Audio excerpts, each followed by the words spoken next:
بسم اللہ الرحمن الرحیم۔ الحمد للہ رب العالمین والصلاة والسلام علی سید المرسلین۔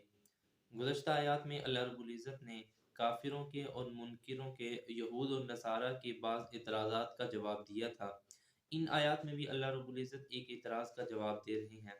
جناب نبی کریم صلی اللہ علیہ وسلم مکہ مکرمہ کے اندر مکہ کی طرف یعنی بیت اللہ کی طرف رخ کر کے نماز پڑھا کرتے تھے۔ جب آپ ہجرت کر کے مدینہ تشریف لائے تو اللہ کے نبی صلی اللہ علیہ وسلم کو حکم یہ دیا گیا اور آپ کے اصحاب کو کہ آپ نے یہود کے قبلے کی طرف یعنی بیت المقدس کی طرف رخ کر کے نماز ادا کرنی ہے۔ جناب نبی کریم صلی اللہ علیہ وسلم نے تقریباً 16 اور 17 ماہ بیت المقدس کی طرف رخ کر کے نماز پڑھی، لیکن اس کے باوجود اللہ رب العزت نے حکم یہ دے دیا کہ اب آپ دوبارہ رخ تبدیل کر لیجئے اور بیت اللہ کی طرف رخ کر کے نماز پڑھیں۔ اور اللہ کے نبی صلی اللہ علیہ وسلم کی بھی یہی خواہش تھی اور آپ بار بار اس حکم کے انتظار میں اپنے چہرے کو آسمان کی طرف پلٹتے تھے کہ شاید اللہ رب العزت کا حکم آ جائے اور ہم بیت اللہ کی طرف رخ کر کے نماز پڑھیں۔ اللہ تعالیٰ نے آپ صلی اللہ علیہ وسلم کی منشا اور چاہت کے مطابق حکم یہ نازل فرمایا کہ اب آپ بیت اللہ کی طرف رخ کر کے نماز پڑھیں گے۔ یہود جو پہلے ہی اسی انتظار میں بیٹھے ہوتے تھے کہ کسی طریقے سے ہمیں مسلمانوں کی کوئی کمزوری، کوئی عیب اور کوئی اعتراض کرنے کا ہمیں کوئی موقع مل جائے، ہمیں اختلاف کرنے کی کوئی گنجائش مل جائے، ہم بر موقع اور بر محل ان سے اختلاف کریں اور ان کو الجھن کے اندر اور ان کو کسی نہ کسی تکلیف میں مبتلا کیے رکھیں۔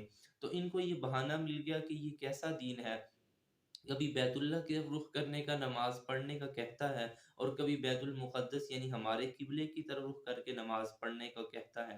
اگر ان کا پہلا قبلہ یعنی بیت اللہ ٹھیک تھا تو ہمارے قبلے کی طرف رخ کر کے نماز پڑھنے کا حکم کیوں دیا گیا؟ اور اگر ہمارا قبلہ ٹھیک تھا اور بہتر تھا تو پھر ان کو دوبارہ حکم تبدیل کرنے کا کیوں کہا گیا؟ تو اللہ رب العزت نے اسی اعتراض کے جواب میں یہ بات ارشاد فرمائی، وَلِلَّهِ الْمَشْرِقُ وَالْمَغْرِبُ فَأَيْنَمَا تُوَلُّوا فَثَمَّ وَجْهُ اللَّهِ۔ اللہ فرماتے ہیں کہ تم اپنی باتوں کو، اپنی ان باتوں کو اپنے پاس رکھو۔ مشرق مغرب تمام جہات جو ہیں یہ سب اللہ کی ملکیت ہے۔ اللہ جہاں چاہے، جس طرف چاہے، جب چاہے حکم دے دے اور جہاں چاہے مسلمانوں کو اس طرف رخ کرنے کا حکم دے دے۔ اللہ رب العزت نے ہی پہلے حکم دیا تھا کہ بیت المقدس کی طرف رخ کر کے نماز پڑھی جائے۔ اب وہی اللہ ہے اور یہ مشرق اور مغرب یہ جتنی بھی جہات ہیں یہ سب اللہ کے قبضے میں ہے، سب اللہ کی ملکیت میں ہے۔ اللہ جس رخ چاہے ایمان والوں کو حکم دے دے، کسی کو کوئی اعتراض کرنے کا حق نہیں ہے۔ اللہ رب العزت نے یہاں حاکمانہ جواب دیا کہ سب کچھ اللہ رب العزت کا ہے اور کسی کو کوئی اختیار نہیں ہے۔ فَأَيْنَمَا تُوَلُّوا فَثَمَّ وَجْهُ اللَّهِ۔ اللہ رب العزت فرماتے ہیں کہ جہاں تمہارا رخ کرے تم نماز پڑھ سکتے ہو، لیکن علماء فرماتے ہیں کہ اس کا تعلق جو ہے یہ صرف نفل نماز میں اور وہ بھی حالت سفر میں، یعنی جب انسان سفر کی حالت میں ہو تو اس وقت اجازت ہے کہ جس طرف رخ کرنا چاہے کر کے نماز ادا کر سکتے ہیں، لیکن انسان فرائض اور واجبات کے اندر قبلہ رخ ہو کر نماز ادا کرے گا تو اس کی نماز ادا ہوگی۔ لیکن اگر ایسی صورت پیش آ جائے کہ انسان ایسے مقام اور جگہ پر ہو جہاں کوئی قبلہ بتانے والا نہ ہو، جہاں صحیح رخ کوئی بتانے والا، سمجھانے والا نہ ہو، تو وہاں علماء فرماتے ہیں کہ انسان تگ و دو کرے، کوشش کرے، دیکھ کرے کہ کون سی جہت اس کے لیے بہتر ہے اور کون سی جہت بیت اللہ ہو سکتی ہے۔ تو اگر اس کے غور و فکر کا نتیجہ یہ ہو کہ بیت اللہ اس رخ پر ہے اور وہ نماز ادا کر لے تو اس کی نماز ادا ہو جائے گی۔ تو اللہ رب العزت نے ان سے فرمایا کہ تمہیں کوئی اختیار نہیں ہے، سارا اختیار اللہ رب العزت کی ذات کو ہے۔ اس کی بادشاہت تمام جہانوں اور عالم میں پھیلی ہوئی ہے۔ وہ مسلمانوں کو جب چاہے، جیسے چاہے، جو چاہے حکم دے سکتا ہے، کسی کو اعتراض کرنے کا کوئی حق نہیں ہے۔ پھر اللہ رب العزت نے انہیں ایک اور اعتراض کا جواب دیتے ہوئے فرمایا، یہ کہا کرتے تھے کہ عیسائی کہا کرتے تھے حضرت عیسیٰ اللہ کے نعوذ باللہ بیٹے ہیں، اور یہود کے ایک گروہ نے حضرت عزیر علیہ السلام کو اللہ کا بیٹا ٹھہرا دیا۔ اسی طرح مشرکین نے فرشتوں کو اللہ کی بیٹیاں ٹھہرا دیا۔ تو اللہ رب العزت نے ان سے فرمایا کہ یہ لوگ کیا اللہ کے ساتھ کر رہے ہیں؟ یہ تو اللہ کو گالی دینے کے مترادف ہے، کیونکہ بچوں کی حاجت اسے ہوتی ہے، بیٹے کی حاجت اسے ہوتی ہے جو محتاج ہو۔ اللہ رب العزت دنیا میں اور دنیا کی کسی چیز کا محتاج نہیں ہے۔ اللہ خالق اور مالک ہے، ساری مخلوق اس کی محتاج ہے۔ اللہ رب العزت کسی کا محتاج نہیں ہے۔ تو اللہ اس کا جواب دیتے ہوئے فرماتے ہیں وَقَالُوا اتَّخَذَ اللَّهُ وَلَدًا، کہ ان لوگوں کی جرت اور ہمت دیکھو کہ یہ اللہ رب العزت کی ذات کے متعلق، جس نے انہیں پیدا کیا ہے، انہیں کھلایا ہے، پلایا ہے، جوان کیا ہے، اور اس حالت میں اب اللہ رب العزت کو ایک بات جو گالی دینے کے مترادف ہے، کیونکہ حدیث شریف میں آتا ہے اللہ کے نبی صلی اللہ علیہ وسلم نے فرمایا کہ اللہ فرماتے ہیں، یعنی حدیث قدسی ہے، کہ ابن آدم مجھے گالی دیتا ہے، یعنی میرے ساتھ شریک ٹھہراتا ہے، تو یہ اللہ کو گالی دینے کے مترادف ہے۔ تو یہ کہتے تھے کہ یہ عیسیٰ اللہ کے بیٹے ہیں، عزیر اللہ کے بیٹے ہیں، فرشتے اللہ کی بیٹیاں ہیں۔ تو اللہ فرماتے ہیں سبحانہ، یہ سب جھوٹ ہے، یہ سب دھوکہ ہے، اللہ رب العزت کا نہ کوئی بیٹا ہے نہ کوئی بیٹی ہے، کیونکہ یہ چیزیں اس کی ضرورت ہوتی ہیں جو محتاج ہو، تو اللہ کسی چیز کا محتاج نہیں۔ اور اگر یہ چیزیں اللہ کے لیے ثابت ہو جائیں تو اللہ کے اندر نقصان اور عیب ہو جائے گا، اور اللہ رب العزت ہر قسم کے عیب سے، نقصان سے، کمی کوتاہی سے پاک ہیں۔ تو اللہ نے فرمایا کہ یہ بالکل جھوٹ بول رہے ہیں، یہ مجھے گالی دینے کے مترادف ہے، انہیں چاہیے کہ یہ مجھے گالی نہ دیں، نعوذ باللہ میرے ساتھ کسی کو شریک مت ٹھہرائیں۔ بلکہ اللہ فرماتے ہیں بل لہ ما فی السماوات والارض، اللہ فرماتے ہیں کہ دیکھو دنیا اور دنیا میں جو کچھ بھی ہے یہ سب کے سب میری ملکیت میں ہے۔ تو اللہ نے یہ بات سمجھائی کہ میں خالق ہوں، میں مالک ہوں، اور خالق اور مالک اور مملوک کا بڑا فرق ہوتا ہے۔ جیسے ایک انسان ہو، اس کا کوئی غلام ہو، تو آقا اور غلام میں فرق ہوتا ہے۔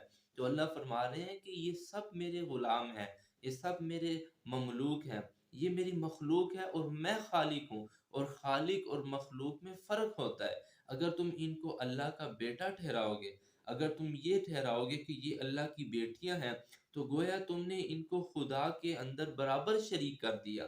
تم نے، کیونکہ باپ اور بیٹے کی جنس ایک ہوتی ہے، اگر باپ انسان ہے تو بیٹا بھی انسان ہے، باپ اگر جنات میں سے ہے تو بیٹا بھی جنات میں سے ہے۔ تو اللہ فرماتے ہیں دونوں کی جنس ایک ہوتی ہے، دونوں کی کیفیت ایک ہوتی ہے۔ اگر یہ بھی مجھے خدائی میں ٹھہرانا شروع کر دیں، فرشتوں کو بھی اللہ کی بیٹیاں شمار کرنا شروع کر دیں، تو اس کا مطلب یہ ہوگا کہ یہ خدائی میں برابر کرنا چاہ رہے ہیں۔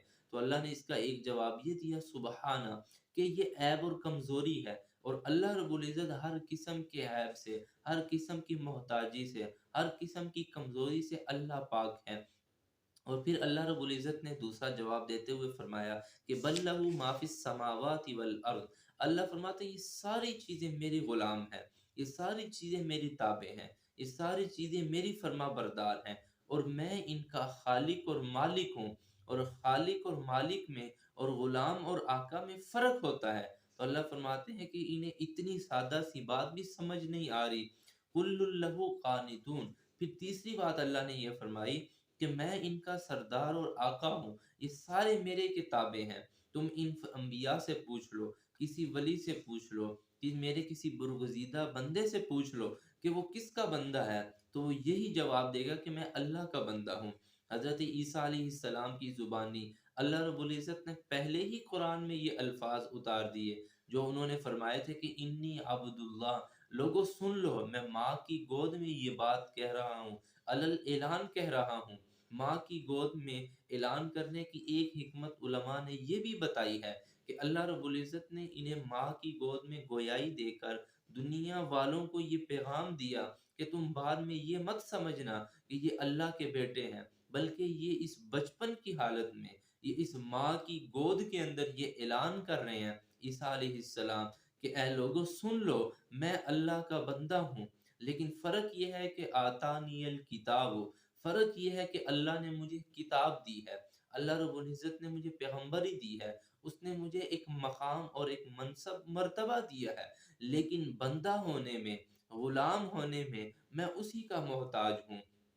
صرف فرق یہ ہے کہ اللہ نے مجھے ایک کتاب دے کر، مجھے ایک پیغمبر بھیج کر دنیا میں بھیجا ہے، لیکن حقیقت میں اللہ کا غلام اور اس کا بندہ ہوں، اور اسی کا فرما بردار اور تابع ہوں۔ تو اللہ نے فرمایا جب یہ میرے فرما بردار بندے ہیں تو یہ کس طرح خدائی کا دعویٰ کر سکتے ہیں، یہ کس طرح میرے بیٹے بن سکتے ہیں؟ بلکہ اللہ کے شریک کوئی نہیں ہے، اور جو اللہ کا شریک ٹھہرائے گا اس کا ٹھکانہ سیدھا سیدھا جہنم ہے۔ پھر اللہ رب العزت نے چوتھی بات یہ ارشاد فرمائی، بدیع السماوات والارض۔ اللہ فرماتے ہیں ٹھیک ہے، اگر تم کسی کو میرے ساتھ شریک ٹھہرانا چاہتے ہو، تم کسی کو میرا بیٹا میری بیٹیاں بنانا چاہتے ہو، تو میں خالق اور مالک ہوں، میں شہنشاہ ہوں، میں دنیا کی ہر نظام پہ قدرت رکھتا ہوں، میں نے یہ زمین اور آسمان بنائے ہیں، کوئی ایک چیز بنا کے دکھائے۔ بلکہ اللہ رب العزت نے ایک مقام پر تو یہ چیلنج کیا کہ اگر ان لوگوں میں اتنی ہمت ہے، خصوصاً ان بتوں کے اندر اتنی ہمت ہے جن کو یہ پکارتے ہیں، اللہ کے علاوہ جن سے مانگتے ہیں، ان کو کہو کہ ایک مکھی بنا کے دکھا دے، ایک مکھی کا پر بنا کے دکھا دے، تو اللہ فرماتے ہیں کہ یہ اس چیلنج کے لیے بھی تیار نہیں ہے، چہ جائے کہ زمین اور آسمان میں سے کسی چیز کو بنا کے دکھا دیں۔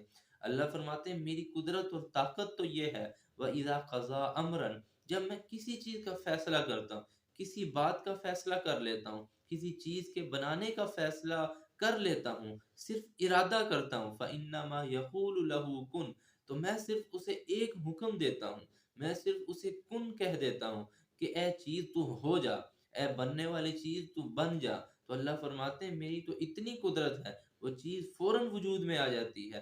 کوئی ہے ایسا بندہ، کوئی ہے اور مخلوق، کوئی ہے ایسی چیز کہ جو میری اس قدرت پہ، میری اس طاقت پہ مقابلہ کر سکے؟ تو اللہ نے فرمایا کہ یہ سب جھوٹ باندھ رہے ہیں، یہ سب اللہ رب العزت کے خلاف الزام لگا رہے ہیں کہ یہ اللہ کے بیٹیاں ہیں، اللہ کے بیٹے ہیں۔ تو اللہ نے فرمایا کہ یہ صرف ایمان والوں کو، ان کے عقیدوں کو خراب کرنے کی ایک سازش ہے، ایمان والوں کو بھڑکانے کی ایک سازش ہے، ایمان والوں کو ایمان سے دور کرنے کی سازشیں ہیں۔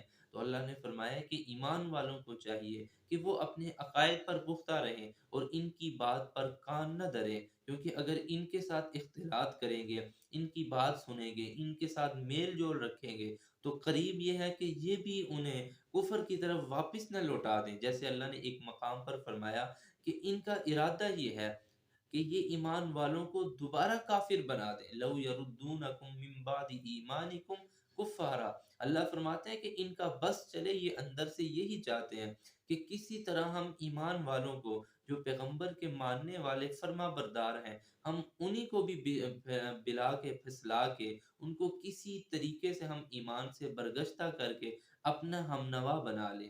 اللہ تعالی ہمیں سمجھنے کی توفیق عطا فرمائے۔ وآخر دعوانا ان الحمد للہ رب العالمین۔